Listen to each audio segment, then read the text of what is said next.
The hotel hallway was silent, the kind of silence that feels heavy, like the air itself was scared. The golden lights above flickered softly as if whispering warnings no one could hear. When Daniel rushed toward the suite he shared with his new wife, Layla, he had no idea that his life was about to break in half. He had married her only hours before, surrounded by flowers, cameras, and laughter. She had looked like a dream. 22 years old, gentle, soft-spoken, with a smile that made people relax. But now her smile was gone, because when he pushed the door open, he saw something that froze him from the inside out. Layla was lying on the white marble floor. Her wedding dress, the same one she had worn while dancing with him under warm lights in Dubai, was spread around her like broken wings. Her dark curls covered her face, and her hands were limp by her sides. A sharp piece of glass, maybe from a perfume bottle, glimmered near her. There was a thin line of blood across her neck, not deep, but enough to steal her breath. Daniel dropped to his knees, his voice cracking into the quiet room as he shouted a name. The room smelled like roses, spilled champagne, and something else. Something sharp, like metal. He pressed his hands on her cheeks, trying to warm them, trying to make her blink, breathe, anything. He kept whispering, "Stay with me, please, stay with me." But her chest did not rise. It felt impossible. She had been alive minutes ago. He had only stepped out to get their wedding gift from the hotel lobby. How could everything change in such a short time? Then he saw it. A note, folded once, placed almost too neatly beside her body. He picked it up with shaking fingers. The message inside was short, only a few words. But those words made his throat dry, his heart hammer, and his stomach twist in a way he had never felt before. And as he read it, something clicked, something terrifying, something that made him realize that this wasn't just an accident. Layla had a past he never knew, a dark one, a past that someone wasn't willing to let her escape.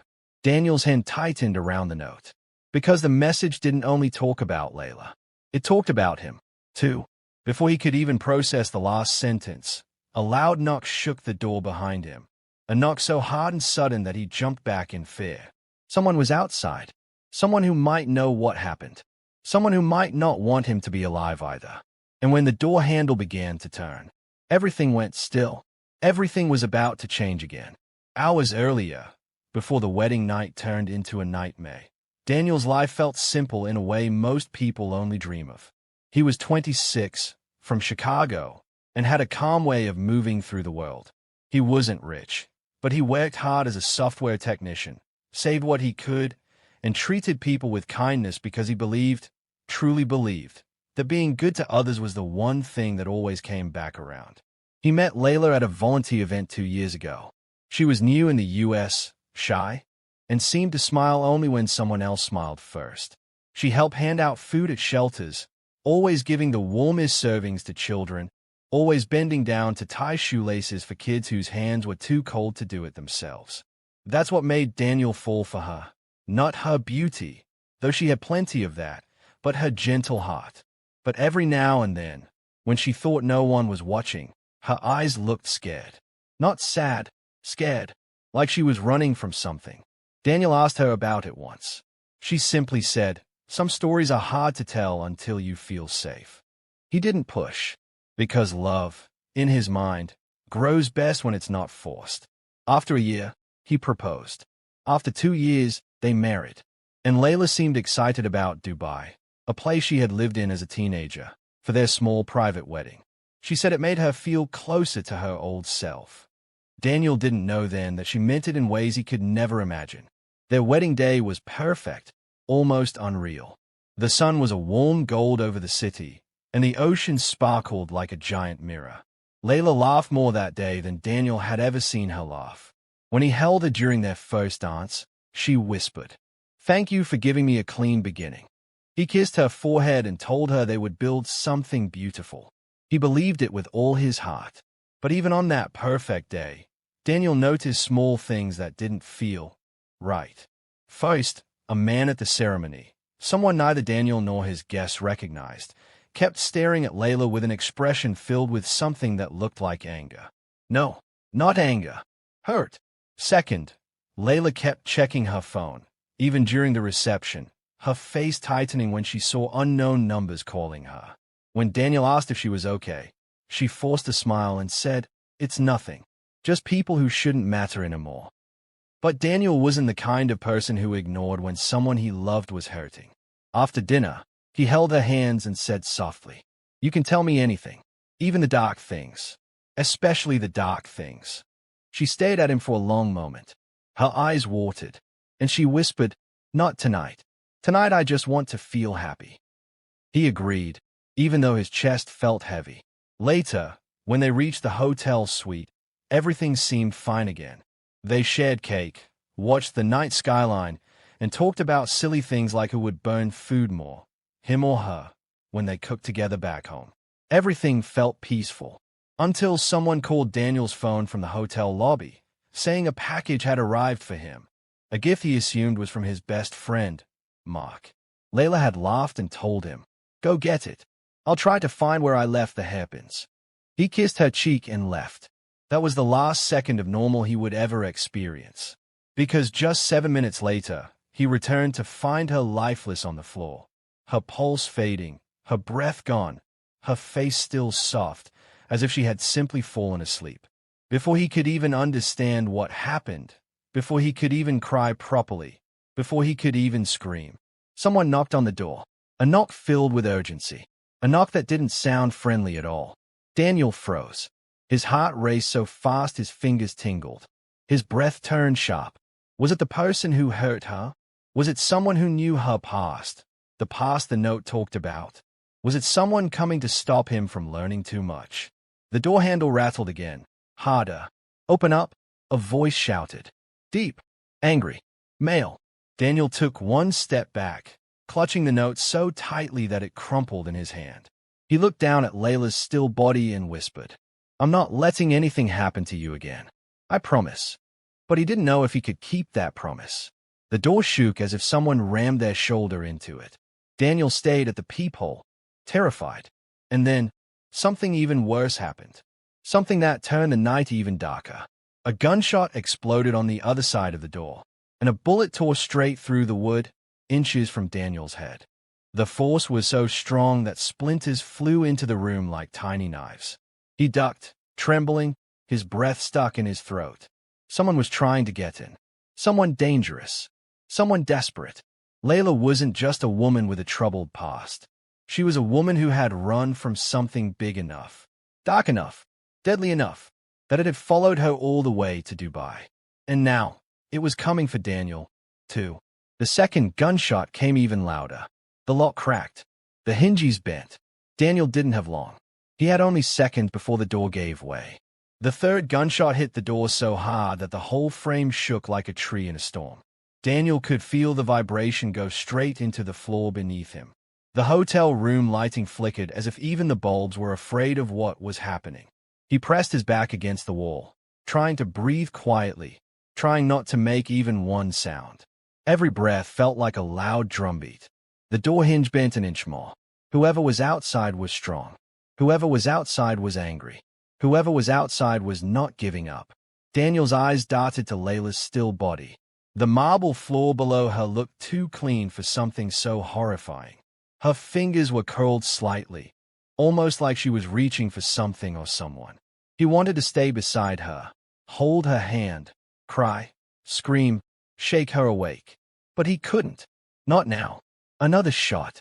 This one ripped through the top corner of the door, sending a sharp wooden shard flying across the room. It sliced across Daniel's forearm like a knife. He hissed in pain but covered his mouth to silence himself. He pressed his other hand over the wound to stop the bleeding. Warm blood soaked his fingers. The man outside yelled, "Open the door, Daniel." Daniel froze. He didn't know the voice, but the voice knew him. The fear that crawled into his stomach felt cold and heavy. He didn't understand. How did this stranger know his name? Why was he here? Why was he doing this on his wedding night? What did he want? And why did he shoot before even trying to talk? The door hinges made a cracking sound. They were about to snap. Daniel's mind raced. He couldn't fight someone with a gun. He couldn't hide behind furniture. The room was too open. He couldn't jump off the balcony. It was too high. He needed to look for another exit. His eyes flicked toward the bathroom. There was a small window above the tub.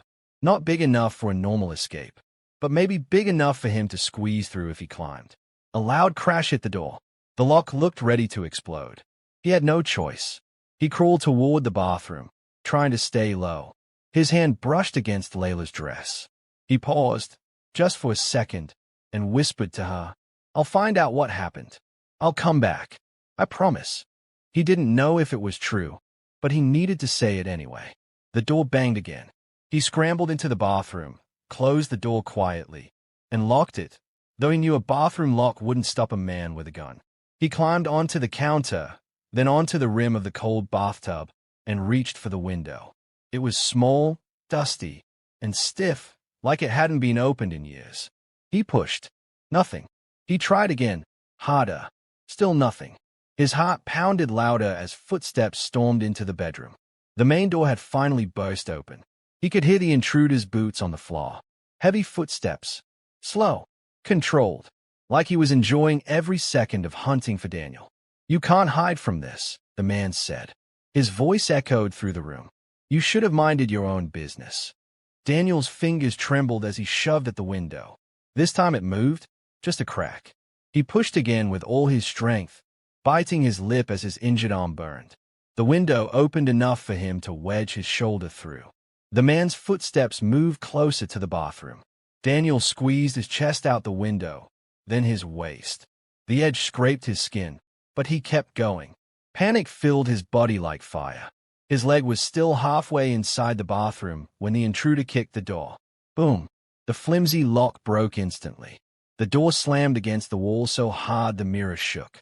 Daniel twisted his body desperately, dragging his leg through the window and dropping outside onto a narrow metal maintenance ledge. The metal was cold, and he almost slipped. He grabbed a rusted pipe to steady himself. Inside, the intruder rushed to the window. Daniel didn't look back, but he heard the man curse loudly. Then 2 gunshots blasted. Glass shattered around Daniel's head as the bullets shattered the window frame. Sharp edges rained down on him. He pressed his body flat against the wall, heart hammering so hard he felt dizzy. He was outside the hotel now, 3 floors up, standing on a tiny ledge barely wider than his foot. The wind pushed against him. Cars rushed below like tiny toys. The lights of Dubai glowed everywhere, bright, colorful, alive, while his life felt like it was falling apart. Another gunshot rang out from inside the bathroom. This time Daniel didn't wait. He shuffled down the narrow ledge, gripping the wall with both hands. The building corner was a few feet away. If he could reach it, he might be able to drop to the balcony 1 floor below. He inched toward the edge. His foot slipped. He jerked forward, grabbing a pipe before he fell. His heart nearly jumped out of his chest. He pressed his forehead against the cold wall, breathing fast, trying not to look down. Behind him, the window stayed silent. Maybe the intruder couldn't fit through it. Maybe he was circling around through the hallway. Maybe he wasn't done. Daniel reached the corner of the building. He looked down at the balcony below. It was only 1 floor, maybe 12 feet. He could jump if he landed right. He swallowed hard, closed his eyes, and jumped. The impact hit his legs like a hammer. He collapsed onto the balcony floor, groaning in pain. For a moment he couldn't move, but Fee pushed him back to his feet. He rushed into the balcony room. It was empty. The guests must have been out. He ran to the hallway, checked both sides. No one yet. Good. He needed help. He needed police. He needed someone to protect Layla's body. He sprinted toward the elevator, but then froze when he saw something lying on the carpet near the exit sign. A phone. Black. Cracked. And still recording a video. He picked it up with shaking fingers. The screen showed a woman. A woman crying. A woman with familiar dark curls. Layla. The video was filmed earlier. Maybe hours earlier. Maybe today. Her voice trembled. "If anything happens to me, it wasn't an accident. I tried to leave, but they followed me. I tried to start a new life, but they didn't let me. Daniel, I'm so sorry. I thought I could protect you from this." The video ended. Daniel's throat tightened. His legs felt weak. His eyes stung. Layla knew. She knew something would happen. She tried to warn him. She tried to save him. He wanted to scream. He wanted to collapse. He wanted to turn back time. But then, a door behind him opened. He spun around, heart racing. A woman stepped out, a hotel guest, probably in her 40s, with kind eyes and curly blonde hair. She looked shocked when she saw him. "Oh my God, are you okay?" she asked, rushing toward him. "You're bleeding." Daniel didn't know what else to say except, "Someone's trying to kill me." Her face paled instantly. She grabbed his uninjured arm. "Come inside. Hide here. I'll call security." Her kindness hit him like a wave. He didn't know her. She didn't know him. But she didn't hesitate to help. She pulled him inside her room and locked the door behind them. "Sit down," she said, pulling tissues from a box and pressing them to the bleeding cut on his arm. "You need medical help." "Please," Daniel whispered. "Just call the police. Call anyone." She grabbed her phone immediately and dialed the front desk. "There's an emergency. Someone is shooting on the 3rd floor. Please send security and police." A loud beat cut her off. Her phone had no signal. She frowned. "That's strange." Daniel's stomach twisted. No signal. Now, something wasn't right. She walked to the window to check for better reception. "Let me try here." That was when Daniel noticed it. A small red dot. Under the door. Flickering. Like a laser sight. His heart stopped. He didn't think. He acted. He lunged at the woman, pulling her down just as. Bang! A bullet shot through the door, hitting the wall exactly where her head had been a second earlier. The woman screamed, covering her mouth. Another shot blasted through the wood. Then a deep, angry voice yelled from the hallway. "Daniel, you can't run forever." The woman clutched his arm. "What does he want from you?" Daniel shook his head, panic flooding every part of him. "I don't know. I swear I don't know." The doorknob rattled violently. The woman gasped. "He's coming in. Oh my God. Oh my God." Daniel pulled her behind the bed. "Stay low." The door splintered. The intruder rammed his shoulder into it. Another hit. Another. Another. The door cracked. Pieces fell to the floor. The lock bent sideways. Daniel knew it was seconds before the man entered. He scanned the room desperately for anything. A weapon. Something sharp. Something heavy.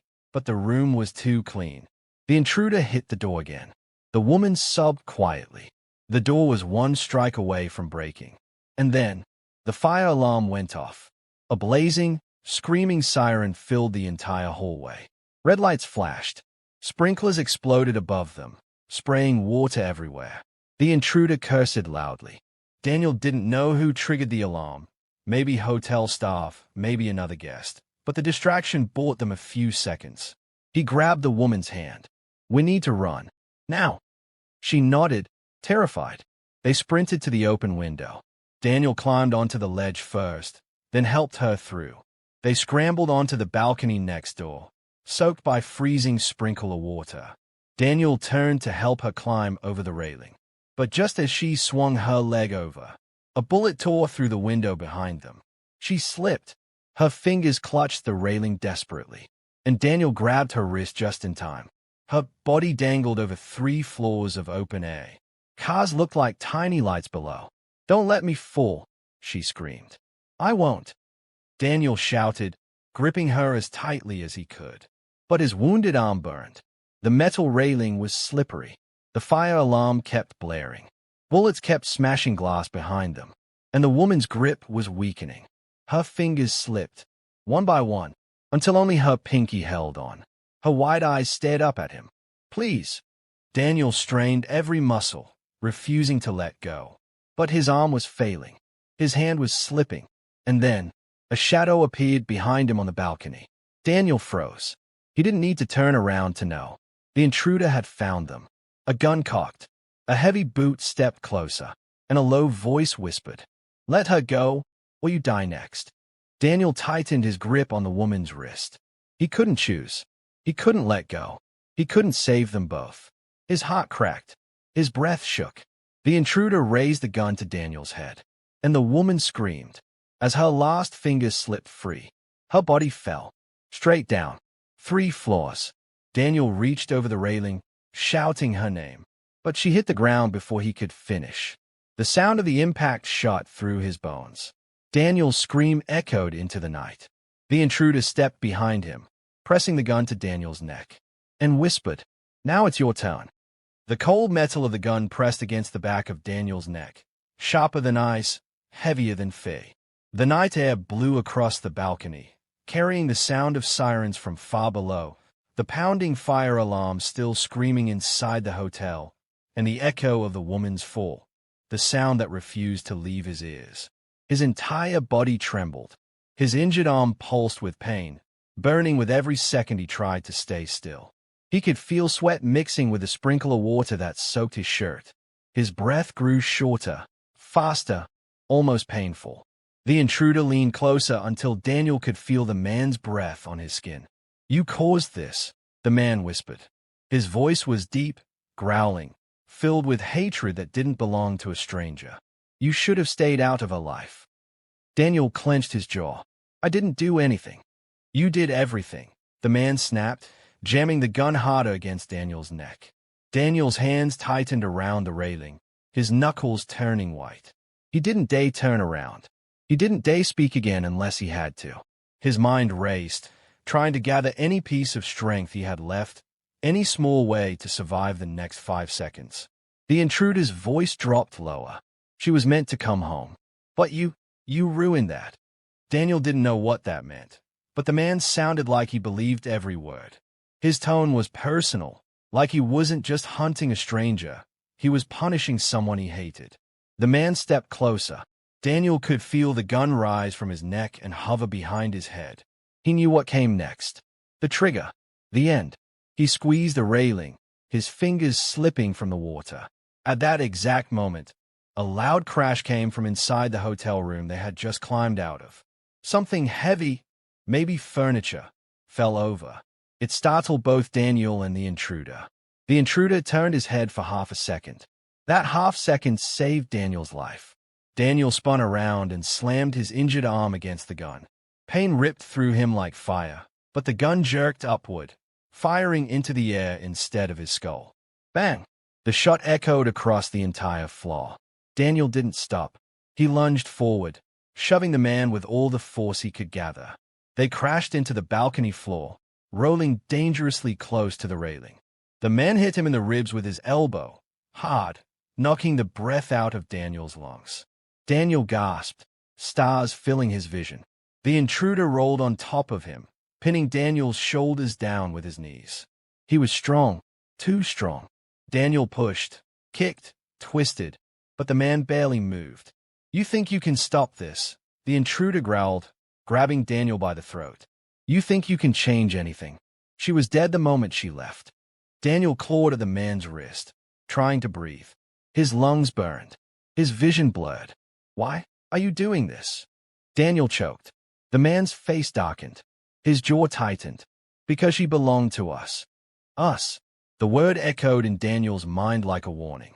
Like the start of a nightmare he hadn't reached the end of. Before the man could tighten his grip again, Daniel swung his elbow hard, straight into the man's nose. A crack sounded. Blood splattered on Daniel's cheek. The intruder reeled back, just enough for Daniel to twist his body and slide from under him. Daniel crawled toward the balcony door, desperate for a moment to breathe. The intruder recovered fast. Too fast. He grabbed Daniel's ankle and yanked him back so hard Daniel smacked into the floor, his chin hitting the tile. Pain exploded in his skull. His vision blurred in a haze of red and white dots. The man dragged him across the balcony floor like a bag of laundry.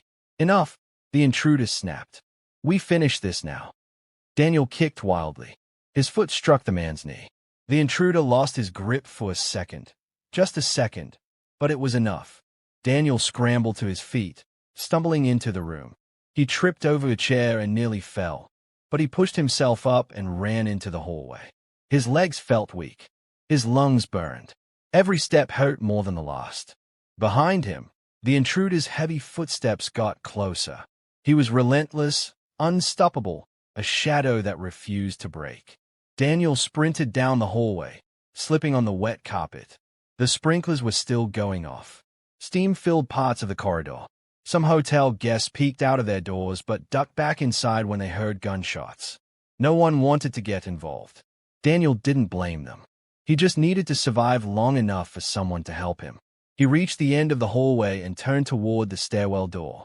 He pushed it open, but the second he stepped inside, he froze. Smoke filled the stairwell. Thick, dark, heavy, and below him, orange flames flickered upward. A fire. Somewhere in the building, a fire had started. Maybe someone started it on purpose. Maybe Layla's attacker wanted chaos. Maybe this was all part of the plan. Daniel didn't know, but he knew he couldn't go down the stairs. He turned back just as the intruder burst through the hallway door. Daniel slammed the stairwell door shut and ran toward the other end of the corridor. His wet shoes slapped against the floor. His injured arm throbbed from the splinter wound. The pain shot through him each time he moved it. He could feel warm blood dripping down his elbow again. Lights flickered above him. Smoke seeped into the hallway through vents. He coughed, trying to keep running. He saw another stairwell door ahead and rushed toward it. He pushed it open, and this one wasn't filled with smoke. Good. He hurried inside and sprinted down the steps, skipping every other stair. He reached the second floor, then the first. He didn't stop until he burst through the door into the lobby. Everything was chaos. The lobby was filled with guests running in every direction, security guards yelling, hotel staff trying to guide people out, alarms blaring, sprinklers spraying from the ceiling. Firefighters were trying to get inside with hoses and masks. No one knew what was really happening. To them, this was just a fire emergency. To Daniel, it was a war zone.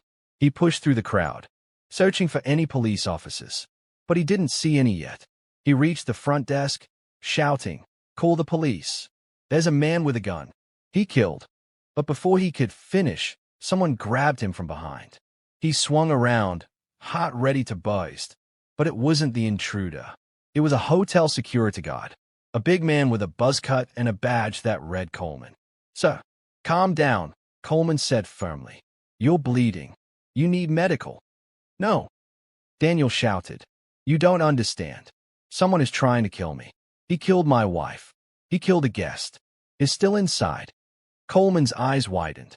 He reached for his radio, but before he could speak, a bullet shattered the front desk computer. Daniel ducked instinctively.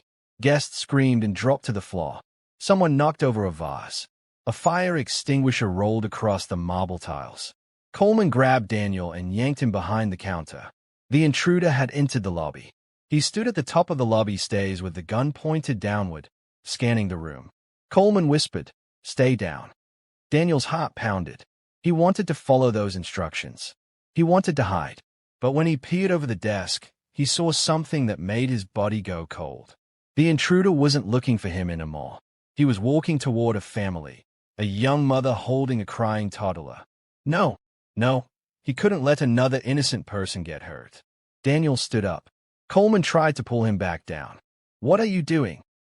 "I can't hide," Daniel whispered. "He'll kill them." Coleman reached for him again, but Daniel slipped out of his grip and stepped into the open lobby. The intruder spotted him instantly. "There you are," he growled, marching toward Daniel with a gun raised. "Time to end this." Daniel felt every heartbeat in his body. "Let them go," he said, making his voice as steady as he could. "This is between you and me." The intruder smirked. "You still don't get it, do you? Then tell me." Daniel shouted, "Tell me what you want." The man looked almost amused. "What I want," he repeated. "I want what you stole. I didn't steal anything." The man stopped 10 feet away, aiming the gun directly at Daniel's chest. "You stole Layla," he snarled, "and she belonged to us." Daniel's eyebrows pulled together. "What does that even mean? Who are you?" The intruder's lips curled into a bitter smile. "You'll find out when you're dead." He pulled the trigger, but the gun didn't fire. It clicked, empty. The intruder stayed at the weapon, stunned for half a second. That half-second window was all Daniel needed. A security guard tackled the intruder from the side. The two men slammed into the floor. The gun slid across the lobby tiles and stopped near a pillar. Daniel sprinted toward it. The intruder elbowed the guard in the face and punched him again, then shoved him aside and leaped to his feet. He ran after Daniel. Daniel grabbed the gun, but the man slammed into him before he could point it. They crashed into a glass display case. The glass shattered around them. Pain ripped through Daniel's back. Shards dug into his clothes. The intruder wrapped his hands around Daniel's throat and slammed him against the broken display frame. "You think this ends with me?" he hissed. "We will never stop coming for you." Daniel's vision began to black out around the edges. He gasped for air. He clawed at the man's arms. His fingers brushed something on the floor, a long, sharp piece of broken glass. He grabbed it, and with all the strength he had left, he stabbed the man's forearm. The intruder screamed and recoiled, releasing Daniel's throat. Daniel fell to the floor, coughing, choking, trying to breathe. The intruder stumbled backward, blood running down his arm. Guards rushed toward them. The intruder looked around, realizing he was surrounded. He didn't run. Instead, he smiled. A chilling smile. Then he reached into his jacket and pulled out something metallic. Coleman shouted, "Everyone back." Daniel's eyes widened as the intruder raised the object high. Not a gun. A grenade. A live grenade. The intruder pulled the pin and screamed, "For Layla!" The guards dove for cover. Guests screamed. Daniel's heart stopped, and the grenade dropped from the intruder's hand. Rolling, rolling, rolling, straight toward Daniel. The moment Rachel saw the name Youssef on the hotel security list, it felt like the ground under her turned toward her. Her legs shook so much she had to press her hand against the wall just to stay standing. The hallway was bright and full of city noise, but everything around her felt strangely quiet, like the world was holding its breath. Her heart beat so hard she could feel it in her teeth. Youssef. She had never said that name before. Not to her mom. Not to Michael. Not even once. It was like a locked door inside her, a door she swore she would never open again. But someone else had opened it. Someone new. And now her wedding night, the night she should have been safe, happy, and dreaming of her future, was turning into a nightmare she thought she had escaped forever. Her vision blurred for a moment, and she rubbed her eyes quickly, afraid she might faint. She couldn't faint. Not now. Not when things were unraveling this fast. "What's going on?" Michael asked gently, stepping toward her. His voice was soft, worried, careful, the same way he spoke when she had nightmares sometimes and woke up gasping for air. "Rachel, tell me, who's Youssef?" She opened her mouth, but nothing came out. Her throat felt like it was closing. She wanted to tell him everything, the truth, the fear, the years of trying to forget. But the words locked themselves in her chest. Her mouth trembled like she was freezing even though the hallway was warm. I don't know," she whispered. But it was too late. Michael had seen her face. He knew she was lying. The hotel's security guard, a tall American named Officer Grant, cleared his throat politely. "The reason I ask is because this individual tried to follow you earlier," he explained. "Security escorted him away, but he claimed he was a family member. We weren't convinced, so we kept him outside the premises. But he keeps returning to the lobby door and asking for you." Michael's eyes widened. He followed her. Rachel grabbed Michael's arm, afraid of what he might do or say next. His protective side was showing, the same side that always tried to shield her from anything remotely dangerous. But right now, she didn't want him anywhere near this situation. "Michael," she breathed, "please don't." "Rachel," he interrupted softly but firmly, "someone followed you on our wedding night. I'm not letting this go." The guard looked between them, clearly uneasy. "We can increase patrol around your floor," he said. "We just need to know if he's a threat." "He is," Rachel blurted. Both men froze. Even she was surprised she said it out loud. Michael's expression changed completely. The warmth in his eyes turned to fear. Fear for her. Fear for them. "Okay," he whispered. "Who is he?" She shook her head, staring at the floor. Her breathing quickened. Her nails dug into her palms. Her mind raced back to memories she had buried, memories she had hoped would die with time, memories that never did. But before she could speak, another voice echoed from the hallway behind them. "Excuse me." The three of them turned.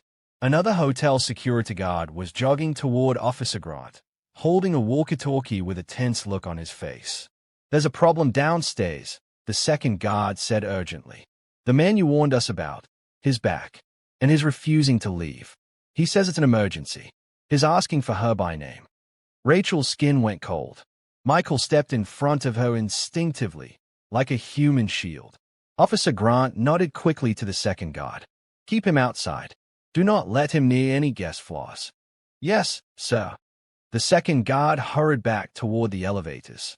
And now the hall fell into a terrifying silence. Rachel wrapped her arms around herself.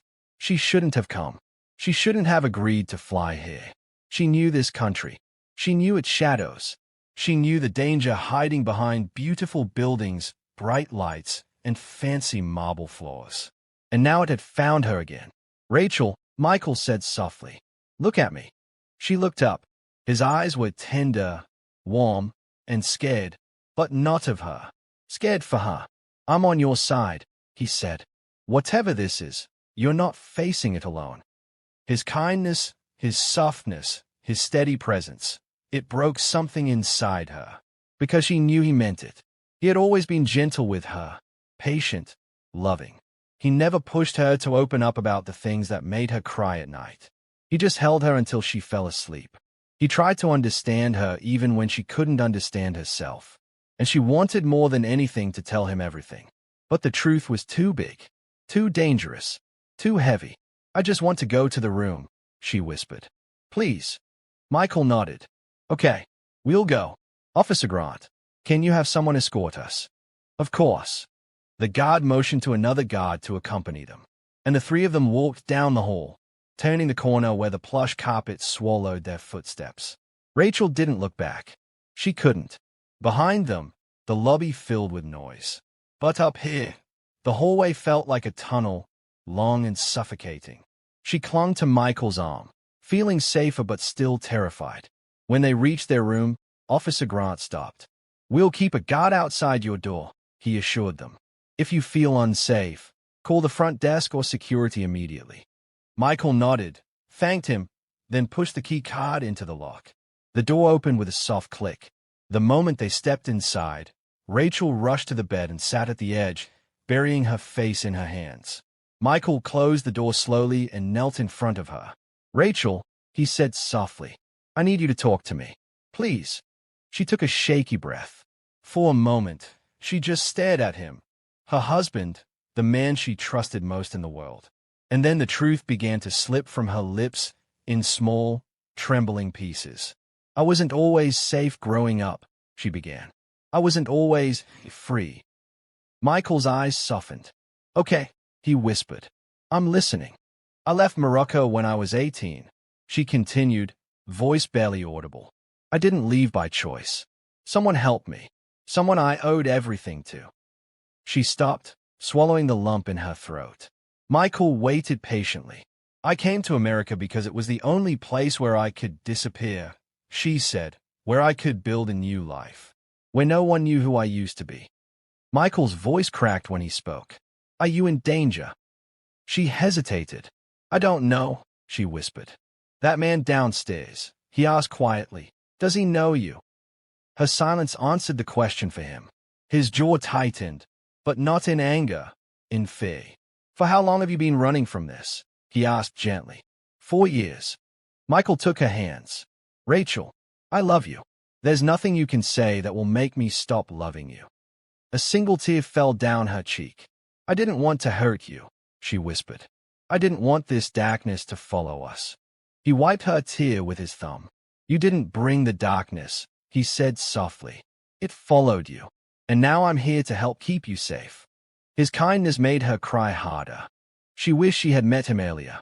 She wished she hadn't spent her teenage years in fear. She wished she hadn't met the man whose name now haunted her. I'm scared, she confessed. I know, Michael whispered, pulling her into his chest. I won't let anything happen to you. She hugged him tightly, breathing in his scent, clean, warm, familiar. It steadied her. It calmed the storm inside her. But the calm didn't last long. 10 minutes later, a loud bang shook the door. Rachel shot up from the bed. Michael stood instantly, placing himself between her and the door. Another bang, this time louder. "Security!" a voice yelled from the hallway. "Open up!" Michael reached for the handle, but before he could touch it, someone on the other side slammed into the door so hard the whole frame rattled. Rachel screamed. Michael stumbled back, and a voice yelled through the door. A voice Rachel hadn't heard in 4 years. A voice she thought she'd forgotten. "Rachel!" Her blood turned ice cold. Michael froze. The voice came again, louder, angrier, trembling with something that sounded like obsession. "You can't hide from me." Her world spun. Her heart stopped. Her lungs refused to breathe. Because that wasn't the voice of a stranger. It was the voice of someone who used to control her life. Someone who swore no one else would ever have her. Someone who swore he'd find her no matter where she ran. It was the voice of Youssef. And now he had found her. On her wedding night. In Dubai. And he was right outside the door. The guard outside yelled something that Rachel couldn't make out. But then the sound of a struggle erupted in the hallway. Shouts. Footsteps. A crash. A scream. Michael grabbed Rachel's hand. "Stay behind me." But before she could react, something slammed into the door again, harder than before. And this time, the lock bent inward. A crack split across the wood, and her entire world shattered as Youssef roared through the door with fury she had hoped she would never see again. "Rachel, open this door now." And the door started to give way. The door shook again, so violently that it bowed inward like it was made of cardboard instead of wood. Rachel could hear the metal lock groaning, ready to snap at any second. Her legs trembled so hard she could barely keep herself standing. Her lungs felt tight, like someone was squeezing the air right out of her chest. She clutched Michael's arm, nails digging into his skin without meaning to. He didn't flinch. He didn't move. He stood in front of her like a wall made of flesh and bone, but stronger than steel, blocking her from whatever nightmare was trying to break through that door. Outside, chaos exploded. A guard shouted, "Get back, sir. Step away from the door." Another voice, deeper, angrier, growled something she couldn't understand, followed by a sickening thud, like something hard hitting the wall, or someone falling. Then, nothing, just silence. A silence so sharp, so unnatural, it made the hairs on Rachel's arms stand straight up. Michael's voice shook, but he kept it low and steady for her sake. "Rachel, we need to move away from the door." She nodded weakly, her feet trying to move but refusing to obey. It felt like she was trying to walk through thick mud. Michael gently pulled her toward the far corner of the room, near the balcony, keeping one eye locked on the door the entire time. But just as they reached the corner, a loud crack tore through the room. The lock had snapped. The door bent inward. Rachel gasped and covered her mouth. Michael grabbed a heavy lamp from the nightstand and held it like a weapon. His breathing was shallow but determined, like he knew he wasn't going to win in a fight against a man this violent, but he would die trying to protect her anyway. The thought shattered her heart. She couldn't let him get hurt, but she couldn't speak, couldn't move, couldn't do anything except watch the door twist under the pressure of the person pushing from the other side. Then came the worst sound of all, the voice she feared more than anything. A voice dripping with rage, hurt, and something darker than hate. "Rachel," he snarled, "I said open this door." The door flew open. Rachel screamed. Michael stepped in front of her just as a figure lunged into the room. Fast, aggressive, breathless. But before the man could take more than 2 steps, 3 hotel security guards slammed into him from behind, tackling him to the floor. He roared like an animal, kicking and swinging as they tried to pin him down. One guard caught an elbow to the face and hit the carpet with a shout. Another lost his grip for a moment, giving the man leverage. He fought like a person who had nothing left to lose. A person who believed Rachel still belonged to him. A person who had traveled across the world to reclaim her. "Let go of Emmy," he bellowed. "She's mine. You can't keep her from me." Rachel collapsed to her knees, shaking violently. Michael dropped the lamp and rushed to her, pulling her into his arms. She buried her face against his chest, refusing to look at the man on the carpet, the man she once thought she had escaped. The guards finally got control. One twisted the man's arm behind his back and cuffed him while the other 2 pressed him down with their knees. He was still panting heavily, still glaring, still trying to crawl toward her even though he was fully restrained. "Rachel," he hissed. "Look at me." She shook her head desperately, pressing her face deeper into Michael's shirt. He struggled harder. "Rachel!" Michael shouted back, fierce and protective. "Leave her alone. Do not say her name." The man's eyes snapped to Michael, and something dangerous flashed inside them. "You," he growled, "don't deserve her." Then his glaze sharpened. "You don't know who she is." Michael's jaw tense. "And you do," he shot back. The man smirked, a twisted, knowing smile that made Rachel's stomach twist. "I knew her before you," he said quietly, "and I will know her long after you're gone." "Enough," one guard barked, pulling him up roughly. "You're done." But the man wasn't done talking. He turned his head toward Rachel again as the guards dragged him toward the door. "Rachel," he whispered, voice suddenly soft, almost tender. "You can't run from the truth. You know that. You always knew that." She shook uncontrollably. She tried to breathe, but she couldn't. Not when he said it like that. Not when he used the same soft tone he used years ago, right before doing things she still had nightmares about. The guard finally dragged him into the hallway. The door shut. The hallway footsteps grew quieter, then disappeared, and the room fell silent. Completely silent. Rachel slid from Michael's arms onto the floor, her hands over her face, sobbing uncontrollably. Michael knelt beside her, gathering her up and holding her tightly as she shook. "It's okay," he whispered. "Baby, it's okay. I've got you." She couldn't even talk. Her body felt like it was vibrating. Her mind felt like it had cracked in half. And the fear was so big she felt like she was drowning in it. Michael rocked her gently, his own voice breaking. "I'm so sorry you're going through this," he murmured. "I'm so sorry you had to face him. But you're not alone. Not anymore." His kindness steadied her enough to breathe again. Slowly, shakily, her hands loosened. Her crying softened. She leaned her forehead against his shoulder and closed her eyes, wishing she could disappear. After several minutes, there was a soft knock on the door. Michael stiffened but didn't let go of her. "It's Officer Grant," a calm voice called. "You're safe." Is being held downstairs. Michael helped Rachel back onto the bed, then opened the door only a few inches to speak to the guard in the hall. Officer Grant looked exhausted, his uniform slightly wrinkled from a struggle. "He's in custody," the guard said.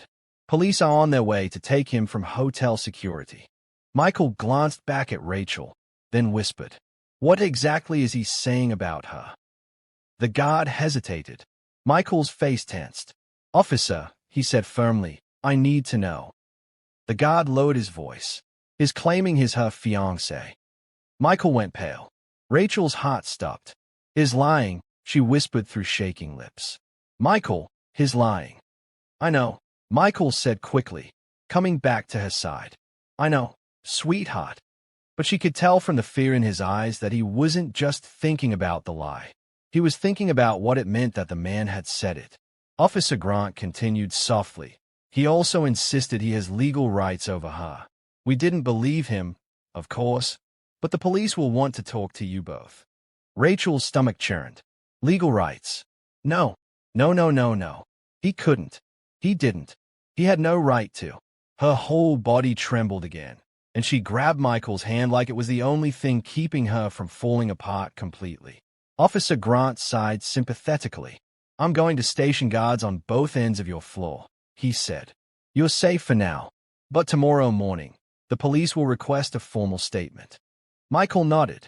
"Thank you," he said quietly. The officer left, closing the door carefully behind him.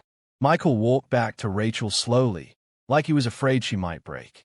She felt like she already had. He sat beside her on the bed and squeezed her hands gently. "Rachel," he whispered, "you have to tell me the truth now." She wiped her eyes with shaking fingers. Her voice was barely audible. "I know." Michael swallowed hard. Who is he really? Rachel looked down at the floor, tears building again. "He was supposed to protect me," she whispered. "But he didn't." Michael's heart ached at the pain in her voice. And his family." She choked on the words. "They tried to arrange something I didn't want." Michael froze. Cold fear washed across his face. Rachel, did they try to force you into marriage? Her eyes filled with tears. She nodded. Michael's whole body stiffened. He didn't speak. He didn't breathe. He just sat there, processing the horror she had been carrying alone for years. And Yosef, she whispered, was the one chosen for me. Michael's chest tightened painfully. How did you escape? My aunt helped me, Rachel said weakly. She sent me away. She saved me. Michael exhaled shakily. And now, he said, voice trembling, is trying to take you back. Rachel nodded again, crying silently. Michael pulled her into his chest, hugging her so tight she could feel his heartbeat pounding against her cheek. You're never going back, he said fiercely. I don't care what he thinks he has. I don't care what he says he owns. You are not his. You'll never be his. She closed her eyes, letting his voice soothe her. And tomorrow, he said, we'll tell the police everything. Every detail.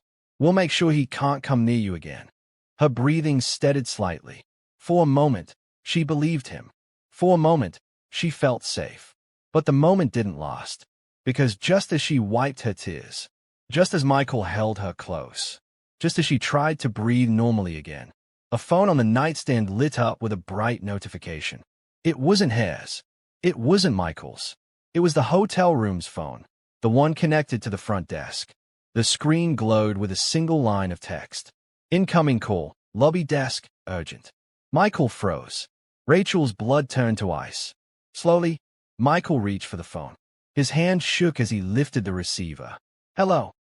Static hissed. Then a voice spoke. Not the receptionist. Not security. Not the police. It was the last voice Rachel wanted to hear again. A voice she thought the guards had dragged away. A voice full of rage. A voice full of obsession. A voice that should not have access to a hotel phone. Michael, the man growled. Michael's face drained of color.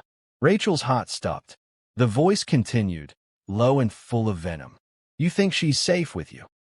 Michael's grip tightened. You're finished, he said through clenched teeth. The police are coming for you. The man laughed, cold, dark, unhinged. You really think a police officer can stop me? Rachel's breath caught in her chest. The man spoke again, his voice dropping to a whisper. I got inside once. Michael's hand trembled. The man inhaled slowly. And I'll get inside again. Then, the line went dead. And on the quiet hotel phone screen, a message flashed. Call ended. Unknown location. Rachel screamed. Michael stood up so fast the bed shook. And before either of them could speak, faint footsteps echoed from the hallway. Slow, heavy, getting closer. The footsteps outside the hotel room door were slow. Too slow. The kind of footsteps that didn't belong to a hotel guest just walking to their room, or housekeeping doing rounds. No, these footsteps were careful. Intentional. Heavy enough for Rachel to feel them through the carpeted floor. Michael's body tensed immediately. He moved in front of her without thinking, spreading his arms slightly like he could block whatever was coming through sheer will. His pulse hammered so loud she could hear it from where she was sitting on the edge of the bed. Rachel froze. Her breath hitched. Her whole body went still, like a small animal trying not to be seen by a predator. Her fingers curled around the sheets so tightly they turned white. The footsteps stopped. Right outside their door. Silence pressed into the room like a weight. Michael held his breath. Rachel held hers too. A faint sound echoed, like someone brushing their hand across the door. Michael mouthed silently. Don't make a sound. But Rachel didn't need to be told. She couldn't have made a sound if she wanted to. Her throat felt locked shut. Her heart was beating too fast, too hard. Her vision blurred at the edges. Then, a soft, low knock. Not the kind a normal person used.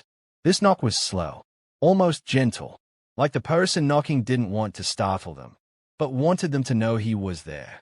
Michael's eyes widened in disbelief. No, he whispered. How is that possible? He's supposed to be downstairs. They arrested him. But Rachel knew the answer even before he finished speaking. This man always found a way in. Always. A dark voice came through the door, calm and steady. Rachel, he whispered. Open the door. Her blood froze. The voice wasn't yelling now. It wasn't angry. It wasn't wild like earlier. It was quiet, cold, and somehow wise, because this was the voice she remembered, the voice he used when he wanted her to obey. Michael's whole body shook with fury. He shouted at the door, "Go away before the police get here. You're already in enough trouble." Silence. Then a low laugh came from the other side of the door, as if he knew something they didn't, as if the police didn't matter. Michael lunged for the door handle, but Rachel grabbed his wrist midair. "No," she whispered sharply. "Don't open it. Don't touch it." He snapped his head back at her. "Rachel, he wants you to open it," she said, voice trembling. "Michael, he wants you to open it." Michael's chest rose and fell heavy with fear and frustration.